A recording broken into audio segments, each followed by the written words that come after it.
Hello hello, on se retrouve aujourd'hui pour ce 6e épisode de ce podcast dans lequel je vais aborder comment apprendre à écouter, ainsi que découvrir et établir nos vérités, car c'est une clé essentielle pour nous exprimer avec authenticité et vulnérabilité.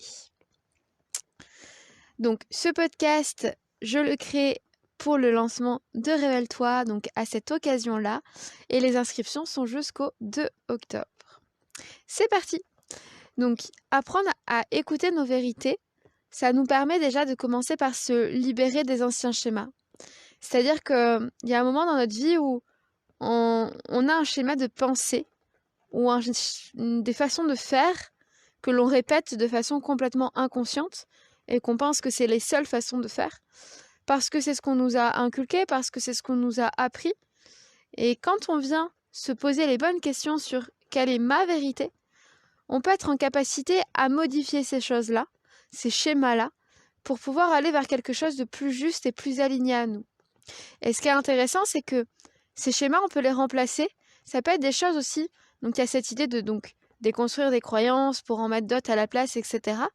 Mais ce qui est intéressant, c'est de se dire que les croyances qu'on peut mettre à la place, elles sont juste là dans notre instant, dans notre vérité du moment. Mais peut-être que dans 2-3 ans, ou alors s'il y a 2-3 ans en arrière, tu as mis des croyances en place, c'est toujours intéressant de revenir, voir si finalement les croyances que tu as mis en place sont toujours alignées à qui tu es. Parce qu'on évolue en permanence. Et les croyances, elles ont besoin d'évoluer avec nous. Il n'y a pas de vérité vraie qui peuvent rester de façon figée. Des fois, ça peut rester pendant 1 an, 10 ans, 20 ans, 40 ans. Mais selon notre évolution, on a besoin de faire bouger ces schémas en nous, nos façons de faire, nos façons de penser, pour pouvoir toujours être plus ajustés et alignés à qui l'on est. Aussi, quand du coup on est en capacité à écouter nos vérités, on peut plus facilement lâcher prise et relâcher les tensions. Parce qu'on n'est plus accroché à une idée bien spécifique, de se dire non, moi je crois que c'est comme ça et c'est pas autrement. Et on est en capacité à, selon ce que la vie nous amène, dire bon ok, moi je pensais que c'était comme ça, mais là je suis en train de voir que la vie elle m'amène un truc et peut-être que finalement je peux le voir autrement quoi. Et donc à lâcher prise sur ces anciens schémas, sur ces anciennes façons de penser, pour pouvoir revenir et recréer quelque chose à la place, tout simplement. Donc ça nous permet de, évidemment, nous ouvrir à de nouvelles vérités, à se dire que là, finalement, peut-être que maintenant, je me rends compte que j'ai plutôt envie de penser comme ça, et pas comme je l'ai fait, pas comme je pensais jusque-là. Ce besoin de mouvement, en fait, dans nos pensées aussi, dans nos façons de faire, dans tout ça. Du coup, on se laisse aussi beaucoup plus facilement porter par la vie, parce qu'on est dans l'accueil de ce qu'elle nous montre, de ce qu'elle nous représente, comme je disais tout à l'heure. On a beau avoir des façons de penser, on fait preuve de beaucoup plus de souplesse, en fait, quand on voit que la vie nous amène quelque chose d'une façon complètement différente de ce que l'on a tendance à penser, ou bien d'une façon où elle nous incite à trouver une nouvelle manière de penser, à trouver une nouvelle vérité, de transmuter ça pour pouvoir être mieux avec soi. Et du coup, on est plus dans l'accueil du flot de la vie et de « Ok, qu'est-ce que tu as à m'apprendre ?» Et à partir de là, on peut retrouver aussi plus facilement notre calme intérieur et se dire il n'y a plus toutes ces tensions, ces résistances à l'intérieur de nous de « Non, moi je veux rester dans ce que je pense et dans ma zone de confort, entre guillemets, qui reste généralement inconfortable et qui crée des tensions, qui crée des tensions, des choses, de la résistance.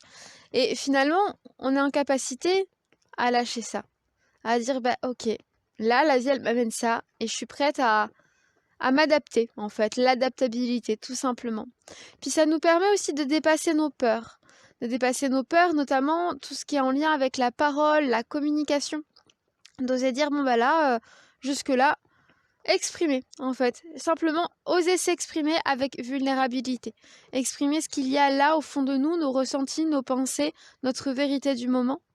Et ça, plus on est à l'écoute de nos vérités, plus on ose les exprimer et plus on peut trouver notre voix.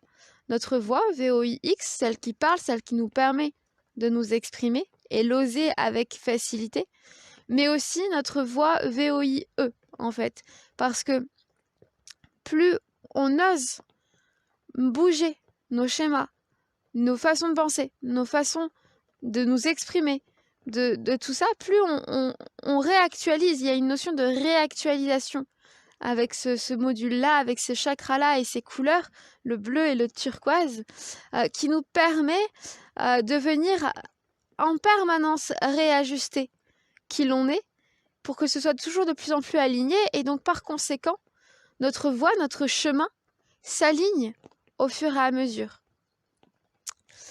Là maintenant j'ai envie de te parler de qu'est-ce qui se passe quand on a du mal à être à l'écoute de nos vérités, de ce que l'on ressent. Eh bien on peut ressentir déjà du stress parce que évidemment le fait de ne pas être à l'aise, d'avoir peur, de ne pas oser dire ce que l'on ressent, peut nous engendrer du stress. Déjà par la peur, mais aussi par le fait que tant qu'on n'ose pas dire bah là moi je ressens ça, on n'ose pas dire ce qui s'anime au fond de nous, on peut se sentir un peu frustré, décalé par rapport à ce que la personne en face peut vivre, parce que du coup elle n'a pas conscience de ce que nous on ressent si on ne lui exprime pas, et donc forcément il y a un moment donné où ça crée un décalage qui fait un petit frottement qui vient nous activer à l'intérieur. Il y a aussi une hyperactivité mentale parce que du coup on est sans cesse en train de se poser 1000 questions, de tout remettre en question, de pas comprendre, de se dire mais ok, et là peut-être que ça pourrait être ci, mais peut-être que là ça pourrait être ça, puis finalement peut-être que non, peut-être que si, peut-être que... Parce qu'on n'est pas à l'écoute de la vérité qu'il y a à l'intérieur de nous. Et on peut prendre peut-être en compte toutes les vérités qu'il y a à l'extérieur de nous et du coup ne pas savoir établir bah, qu'est-ce qui est juste dans tout ça, qu'est-ce qui est juste pour nous. Et du coup ça peut rendre pas mal de choses difficiles, mine de rien, et apporter donc cette hyperactivité mentale, mais aussi une certaine rigidité. De dire, bah, tiens, là, du coup, moi, j'établis que il faut peut-être penser comme ça, parce que sinon, je suis perdue, je me sens pas bien, je sais plus quoi penser, et ça crée des tensions en moi, donc je pose des choses qui sont complètement rigides et qui ne bougent plus, et d'ailleurs, cette rigidité, parfois, peut même se retrouver dans le corps, et ça, c'est relié à la blessure d'injustice, du coup, qu'on parlera un peu tout à l'heure. Donc, il y a toutes ces notions-là, mais il y a aussi la notion que ça peut être difficile pour nous de tourner une page, de dire, bah, ok, j'accepte de laisser partir cette croyance-là, ce schéma-là, cette façon de penser, pour pouvoir me tourner vers quelque chose d'autre, parce que du coup, on n'est pas à l'écoute de ce qui pourrait remplacer ça. Donc c'est beaucoup plus difficile de lâcher un truc en se disant il va rien se passer derrière, il y aura plus rien, ça va créer un vide. Le vide est quelque chose qui peut nous faire énormément peur. Et du coup, ça peut être aussi très difficile d'entrer dans ces notions de deuil et de séparation. Parce que quand on a du mal à laisser partir les choses, ben on s'accroche. Donc ça peut être des relations, ça peut être en tout genre, des relations amoureuses, des relations amicales, familiales. Il y a la notion de séparation ou de... Dans la séparation, il y a un deuil. Et quand je parle de deuil, ça peut être la mort, mais pas que. Ça peut être le deuil d'une relation telle qu'elle est pour aller vers autre chose, aller vers un nouveau départ, une nouvelle page que l'on a à écrire. Et ça peut être difficile, à part cette rigidité-là de non, les choses, elles sont fixes, elles sont comme ça, et il faut que tout soit parfait, en fait. Tout soit comme on attendait que ce soit. Voilà. Ensuite, il y a aussi, quand on n'est pas à l'écoute de nos vérités, forcément, ça crée et engendre des problèmes de communication et de voix, notamment dans la prise de parole, parce que si on n'est pas à l'écoute de nos propres vérités, comment faire pour venir les exprimer? Si on n'est pas à l'écoute de ce que l'on ressent, de ce qui se passe à l'intérieur de nous, comment peut-on l'exprimer à l'autre pour que l'autre puisse comprendre ce qui se joue en nous? Toute la difficulté, elle est là. Et du coup, ça demande d'apprendre à exprimer ses ressentis avec vulnérabilité. Et ça, c'est aussi quelque chose qui peut faire très très peur, parce que souvent, la vulnérabilité dans notre conscience et quelque part, ou des fois même dans notre inconscience, encore associé à la fragilité. On a peur que si on exprime ce que l'on ressent là, il y a cette idée de comme si on était en train de montrer une faiblesse. Alors que pas du tout.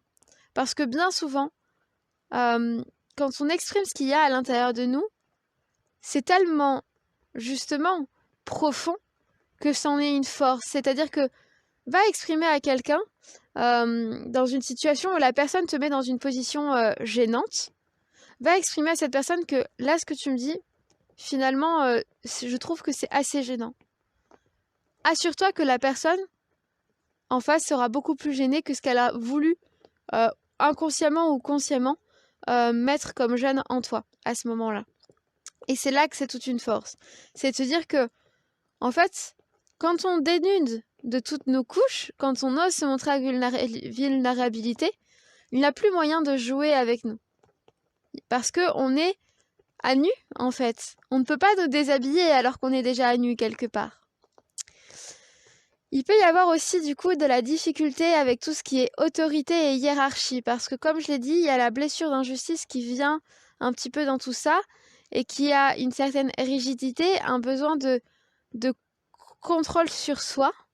Et du coup, ça peut créer quelqu'un qui essaye de nous contrôler nous-mêmes, venir créer quelque chose de compliqué parce que on est déjà dans ce truc de j'essaye tellement d'être parfaite ou d'être parfait que quand on vient me faire un reproche ou quand on me dit de faire comme ci ou comme ça, alors que c'est pas ma vérité et c'est pas la façon dont moi je vois les choses, ça peut venir créer des frictions en nous, des tensions. Et surtout si on en a la capacité à dire bah moi je pense pas que ce soit le mieux et je préfère faire comme ça parce que c'est mon choix, ça peut être difficile, surtout si avec la notion d'autorité, de hiérarchie, on est peut-être des fois dans des positions où non seulement c'est difficile d'exprimer, mais où on ne se sent pas légitime d'avoir l'espace pour. Parce que la hiérarchie nous a appris à ce que celui qui est au-dessus de nous a raison, même s'il a tort, et que nous, on n'a rien à dire, entre guillemets. Et c'est là que ça peut créer et engendrer beaucoup d'émotions un peu délicates. On peut aussi avoir du coup de la difficulté à pardonner, à dire bah ok, j'entends ce que tu as fait, je ressens ce que tu as fait, ça m'a peut-être blessé à un moment donné, mais je te pardonne parce que j'ai conscience que tu ne l'as pas fait peut-être, je sais pas, exprès, et que mine de rien c'est aussi comment moi j'interagis et comment moi je ressens les choses qui comptent. Et du coup, il y a la notion du pardon qui peut être bloquée quand on n'est pas à l'écoute de nos vérités parce qu'on est tellement des fois figé sur notre vérité de ben moi la vie je la vois comme ça que on a du mal à dézoomer et se rendre compte que la personne en face, bah peut-être que ses vérités à elle sont pas les mêmes et que quand elle a interagi avec nous, c'était avec beaucoup de bienveillance, mais ça nous a impacté d'une façon que parce que nos croyances sont à un endroit précis et qu'on n'est pas dans cette adaptabilité de comprendre, de la compréhension de l'autre en fait et de ses propres vérités, que du coup c'est difficile pour nous de pardonner. On peut avoir aussi du mal à être à l'écoute de la vérité des autres, à l'écoute de nos propres vérités aussi, et d'être vraiment dans cet espace de juste, je me tais pour entendre l'autre. Parce que, mine de rien, nos vérités, si elles peuvent évoluer, c'est aussi quand on écoute la vérité des autres. Parce que, sans dire de forcément prendre toutes les vérités de tout le monde, mais parfois, il y a des vérités qui ne nous appartiennent pas, qui peuvent venir faire écho en nous et aider à la modification de nos propres vérités. Et ça, c'est quelque chose de très très précieux. Et c'est vraiment relié à cette idée. On est donc dans la gorge, donc on parle souvent de la communication, mais l'écoute est une thématique tout autant importante, puisque du coup les oreilles restent dans la même plus ou moins zone. Et dans ce module-là, dans ce chakra, l'écoute a une importance, je dirais, vitale pour oser sa voix, parce que imaginez quelqu'un qui est muet, ou quelqu'un qui est sourd. On peut voir par exemple quelqu'un qui est sourd, qui n'entend pas, oui c'est ça plutôt, quelqu'un qui est sourd, qui n'entend pas, a des difficultés à communiquer, à parler. Pourquoi ? Parce que quand on ne s'entend pas soi-même, c'est quand même difficile de venir exprimer ce que l'on ressent, ce qu'il y a en nous, tout simplement.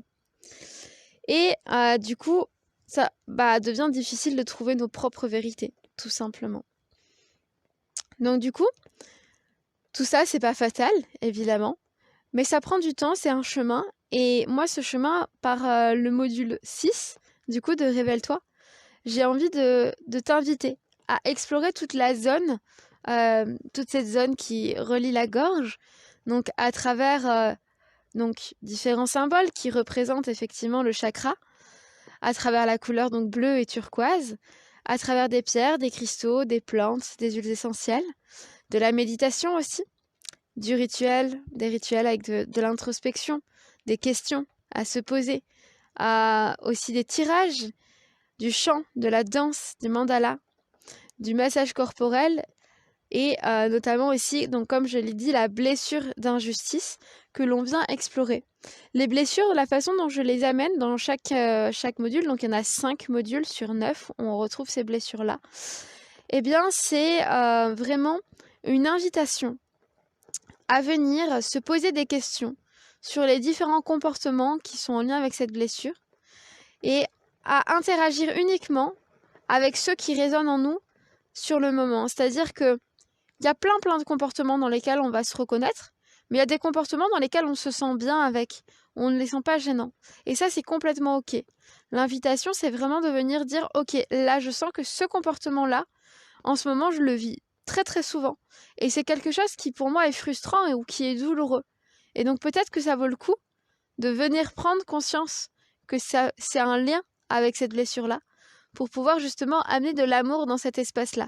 De se rendre compte que finalement, quand j'ai ce comportement et que je ressens de la frustration et de la douleur, me dire « Ok, là, je ressens de l'injustice, par exemple, en moi, et je m'apporte de l'amour dans cet espace-là parce que je comprends d'où ça vient, tout simplement. » C'est aussi ça, apprendre à se comprendre et se connaître, c'est savoir d'où se manifestent les choses et du coup, quand on sait leur provenance, on les comprend et on peut les aimer, malgré leur présence, qui parfois ne sont pas agréables. Et plus, comme je l'ai dit dans le module d'avant, plus on y apporte de l'amour et plus on est en capacité à venir les guérir. Aussi, du coup, on va faire dans ce module-là, j'ai parlé du chant, on va faire un développement tout autour de la gorge avec des exercices au niveau de la voix pour justement nous aider à oser notre voix. Donc il y aura des petits exercices au-delà du chant en plus avec des voyelles, des choses comme ça qui vont vraiment venir nous aider à développer donc tout ce niveau, au niveau de la voix et pour oser la faire émerger de notre intériorité. Et aussi des travails au niveau des exercices au niveau de l'écoute pour développer notre écoute. Donc, du coup, les inscriptions, donc comme je disais, pour Révèle-toi, sont jusqu'au 2 octobre à minuit. Et ensuite, on partira ensemble pour, du coup, une session de 9 mois. Donc, il n'y a qu'un seul lancement par an. Et du coup, voilà. Donc, j'espère qu'on sera nombreuses ou nombreux, justement, à faire cette expérience ensemble pour apprendre à se connaître, à se comprendre, à aller découvrir de nouvelles facettes en nous, voyager à travers les couleurs, à travers les chakras et à travers diverses choses. Et du coup, si tu souhaites t'inscrire, eh bien, le lien, du coup, est disponible dans ma story Instagram ou dans ma bio, tout simplement. Si jamais il n'est pas en story, il sera toujours dans la bio. Ça s'appelle Révèle-toi. Et du coup, je t'invite fortement à venir partager ce podcast à des personnes en qui ça peut résonner, le fait de ne pas oser sa voix ou de faire preuve de trop de rigidité. Et voilà, à partager, diffuser autant que tu veux, que ce soit en story, que ce soit en direct, comme tu souhaites. Mais voilà. Et n'hésite pas aussi à venir interagir du coup sur le petit quiz que tu trouveras donc le lendemain de la sortie du podcast sur Instagram ou sinon sur ma story à la une si tu l'écoutes en décalé. C'est très important pour moi d'avoir vos retours sur ces petits quiz. Ça me montre que voilà, si ça résonne en vous, si ça résonne pas en vous, Et c'est toujours important de voir que l'interaction se fait et que je ne suis pas en train de parler toute seule, tout simplement.